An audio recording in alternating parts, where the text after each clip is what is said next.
I, 42M, have been married to my wife Pamela, 39F, for 6 years. We each have a child from previous relationships, my daughter Dorothy, 17F, and her son Ethan, 19M. I've always been laser-focused on saving for Dorothy's future. My own parents struggled financially when I was growing up, and I vowed to give my child a better start in life. When Dorothy was born, I was just 25 and working an entry-level job.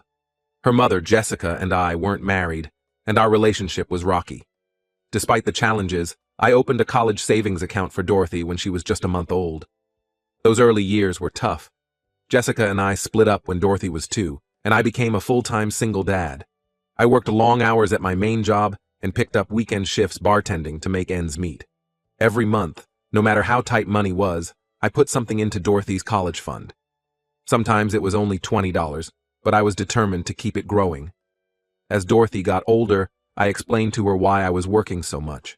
I wanted her to understand the value of education and planning for the future. We'd sit at the kitchen table counting the coins from my tip jar to add to her fund. It became our special ritual. By the time I met Pamela, when Dorothy was 11, there was a substantial amount saved up. Pamela was impressed by my financial discipline. She told me about her own struggles with money. Her ex-husband had racked up a lot of debt in her name, leaving her in a precarious position when they divorced. Because of this, Pamela was wary of combining finances. We agreed to keep our money separate, which worked well for us. Pamela's son, Ethan, was 13 when we got married. He's a good kid, but we've never quite clicked the way I'd hoped. He has a close relationship with his dad, who he sees every other weekend. I've always felt more like a friendly uncle to Ethan than a stepfather. Still, I've tried to be supportive and include him in family activities. Over the years, I noticed that Pamela wasn't really saving for Ethan's future. She makes good money as a real estate agent, but she tends to spend it on designer clothes, fancy vacations, and redecorating the house. I gently suggested a few times that she might want to start a college fund for Ethan, but she always brushed it off, saying there was plenty of time. Dorothy is graduating high school next year and starting to look at colleges. She's always been an exceptional student, taking AP classes, involved in multiple extracurriculars, and volunteering at the local animal shelter. Her hard work has paid off, and she's been accepted to several prestigious universities. Last week, I sat down with Dorothy to go over her college fund. I wanted her to understand exactly what resources she had available as she made her decision. When I showed her the balance, her eyes went wide. "Dad, is this real?" she asked. I nodded, feeling a surge of pride. There's enough to cover tuition and most living expenses at her top-choice school for all 4 years. Dorothy threw her arms around me, crying happy tears. "I can't believe you did this for me," she said. I got choked up too, remembering all those years of scrimping and saving. "You're worth every penny," I told her. That evening, I mentioned the conversation to Pamela over dinner. I was still riding high on Dorothy's excitement and wanted to share the moment, but Pamela's reaction caught me completely off guard. She got quiet for a moment, then said, "What about Ethan? How is he supposed to pay for college?" I was confused. "I thought you were handling Ethan's college plans," I said. Pamela shook her head. "I haven't really saved anything," she admitted. "I always thought we'd figure something out when the time came." Then she dropped a bombshell. "We should split Dorothy's fund between both kids," she said. "It's only fair." I was stunned. "That money is for Dorothy," I said firmly. "I've been saving it for her since before I even met you and Ethan." Pamela's eyes flashed with anger. "So you're saying you don't consider Ethan to be your child too? We're supposed to be a family?" I tried to explain that it wasn't about loving Ethan less, but about honoring a commitment I'd made to Dorothy long ago. Pamela wasn't hearing it. She accused me of favoritism and said I was setting Ethan up for failure by denying him equal support. The argument escalated quickly. Pamela brought up every time she felt I'd treated Dorothy differently than Ethan, while I countered with examples of how I've tried to be a good stepfather. We went round and round until Ethan came home and heard us shouting. When he realized what we were fighting about, Ethan got upset too. He said he always suspected I didn't really consider him family, and this proved it. I tried to explain, but he stormed off to his room. Dorothy overheard some of the argument as well. Later, she came to me in tears, offering to split her fund with Ethan. It broke my heart to see her willing to sacrifice her dreams out of guilt. I assured her that none of this was her fault, and that the money was hers. Period. Things have been incredibly tense at home since then. Pamela is giving me the cold shoulder and making snide comments about my real family. Ethan is avoiding me completely. Dorothy is walking on eggshells, clearly stressed by the whole situation. Pamela insists that I need to make this right by agreeing to split the money. But I don't see how taking away half of Dorothy's future to give to Ethan is the right thing to do. This fund represents 17 years of sacrifice and planning. It feels wrong to just hand half of it over, especially when Pamela had the same opportunity to save, but chose not to. I suggested we look into other options for Ethan. Scholarships, financial aid, maybe starting at community college. Pamela says that's not good enough, and accused me of trying to give Ethan lesser opportunities. I love Ethan, I really do, but I came into his life when he was already a teenager. I see my role as more of a mentor than a dad. He has a father who he's close with. I'm not trying to replace anyone. It's worth noting that Ethan is an average student and hasn't shown much interest in college. He's talked about maybe going to trade school to become an electrician. I think that's a great path, and I'd be happy to support him in that. But Pamela is insistent that he needs a 4-year degree, even though Ethan himself seems unsure. I feel like I'm being painted as the bad guy for not wanting to jeopardize my daughter's future that I've worked so hard to secure. But maybe I'm not seeing this clearly. The whole situation has me questioning everything. AETA for refusing to split the college fund. Update 1. It's been about a month since my original post, and unfortunately, things have only gotten worse. I really appreciate all the feedback and support from everyone. It's given me a lot to think about. The tension at home continued to build after my last post.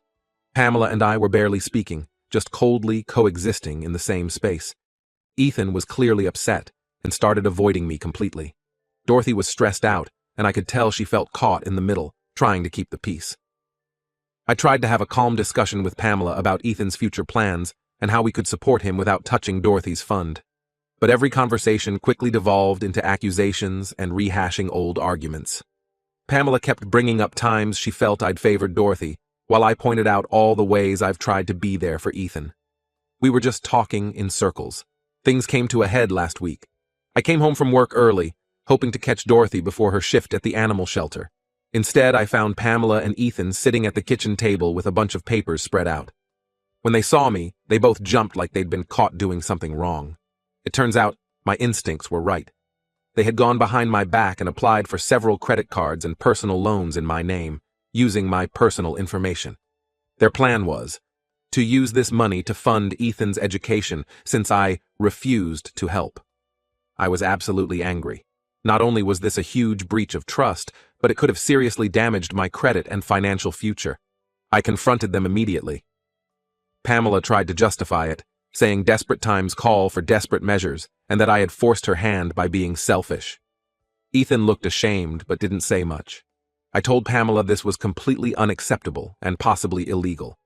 I made it clear I would be canceling all the cards and loans immediately. Then I told her I needed some time to think and left to stay with my brother for a few days. While I was gone, I did a lot of soul-searching. I thought back to the early days of my relationship with Pamela. We'd bonded over our experiences as single parents and our determination to give our kids better lives. I remembered how impressed I'd been by her independence and how she'd overcome her financial troubles after her divorce. But I also realized that there had been red flags I'd ignored. Pamela had always been a bit impulsive with money, justifying expensive purchases as treating herself after years of struggle. She'd make comments about how Dorothy was lucky to have her college taken care of, but never took steps to save for Ethan. I thought about my relationship with Ethan over the years. I genuinely care about him, but I realized I had been trying to force a father-son bond that just wasn't there. He already has a dad who he's close with. My attempts to be a father figure were probably confusing for him and created unrealistic expectations. After a few days, I returned home and asked Pamela for a private conversation. I told her that her actions were a deal-breaker for me and that I wanted a divorce. She burst into tears and begged me to reconsider, saying she only did it because she was desperate to help her son. But I held firm. I explained that this wasn't just about the credit card incident. It was about a pattern of behavior, disrespecting my boundaries, trying to guilt me into things, and now potentially committing fraud. I told her I couldn't stay in a relationship where there was no trust. Pamela's reaction swung from pleading to anger. She accused me of never really accepting Ethan, of always putting Dorothy first. She said I was throwing away our marriage over money. But to me, it wasn't about the money. It was about the breach of trust and the realization that we had very different values when it came to family and finances. After our conversation, I sat down with Dorothy and Ethan separately to explain the situation. Dorothy was upset, but said she understood. She admitted that she had been uncomfortable with Pamela's behavior for a while, but hadn't wanted to cause problems. I assured her that none of this was her fault and that her college fund was safe. My conversation with Ethan was harder. He apologized for his part in the credit card scheme and admitted he had felt pressured by his mom to go along with it. We had an honest talk about his future plans. It turns out he's really interested in becoming an electrician, but felt pushed towards a 4-year college by his mom. I told him I thought trade school was a great option and offered to help him research programs. So now I'm in the process of separating from Pamela. I'm staying with my brother for now, while we sort out the logistics. Dorothy will be coming with me, of course. I've assured Ethan that even though his mom and I are splitting up, I still care about him and want to maintain a relationship if he's open to it. It's been a difficult and emotional time for everyone involved. I'm trying to take things one day at a time and focus on being there for both kids as we navigate this new reality. I know there will be challenges ahead, but I'm cautiously optimistic that this is the right decision for everyone in the long run. Update 2. It's been about 6 months since my last update, and I wanted to share some developments. The divorce from Pamela was finalized last month. It was a difficult process, but ultimately I think it was for the best. During the divorce proceedings, I learned that Pamela had been hiding some significant debt. It turns out her lavish spending habits had caught up with her, and she was in pretty severe financial straits. This shed some light on why she was so desperate to get her hands on Dorothy's college fund. I'm relieved I stood my ground and protected that money. The revelation about Pamela's debt brought back memories of my own parents' financial struggles. I remembered the constant stress in our household, the arguments over bills, the shame of having our electricity cut off more than once. It reinforced for me why I had been so determined to create financial stability for Dorothy. Dorothy has started her freshman year at her dream school. She's studying marine biology and absolutely loving it. She calls me every Sunday to share stories about her classes, her new friends, and her part-time job at the campus aquarium. Hearing the excitement in her voice makes all the years of saving and recent drama worth it. There have been some bumps in the road. She had a hard time adjusting to her roommate at first, and she's finding her biology classes more challenging than expected. But she's facing these obstacles with determination and a positive attitude. I'm incredibly proud of her resilience. As for Ethan, our relationship has actually improved since the divorce. Without the pressure of trying to force a father-son dynamic, we've developed a more natural mentor-mentee rapport. He's been working full-time at a local garage and taking some classes at community college. Ethan and I have been meeting up every couple of weeks for lunch. He's opening up to me more about his hopes and fears for the future. I've been helping him budget and save money, and he seems to really appreciate the guidance. We've been researching electrician apprenticeship programs together, and he's getting excited about the possibilities. Pamela has been struggling since the divorce. She had to downsize significantly and take on a second job to manage her debt. She's tried reaching out to me a few times, alternating between apologies and accusations. I've maintained firm boundaries and only communicate with her when absolutely necessary regarding divorce matters. There was a difficult moment last month when Pamela showed up at my new apartment unannounced, clearly intoxicated. She was crying and begging me to take her back, saying she'd realized her mistakes. It was hard to see her in that state, but I stood firm and called her sister to come pick her up. I hope she gets the help she needs for Ethan's sake, if nothing else. I've started dating again recently. Nothing serious yet, but it's nice to put myself out there. I met a woman named Rachel at a local book club. We've been on a few casual dates and enjoy each other's company. I'm being very cautious this time around, especially when it comes to blending families. Dorothy is my priority, and I won't let anyone compromise her well-being or future again. Speaking of Dorothy, she and Ethan have maintained a friendly relationship despite everything that happened. They text occasionally and even met up for coffee when Dorothy was home for fall break. It warms my heart to see them supporting each other. Overall, life has settled into a new normal. It's not always easy. There are still moments of tension and sadness, but I feel like I'm on the right path. I'm focused on being the best dad I can be to Dorothy and a supportive friend to Ethan. I'm also working on rebuilding my own life post-divorce, rediscovering old hobbies, and making new friends. The whole experience has really driven home the importance of open communication and shared values in a relationship.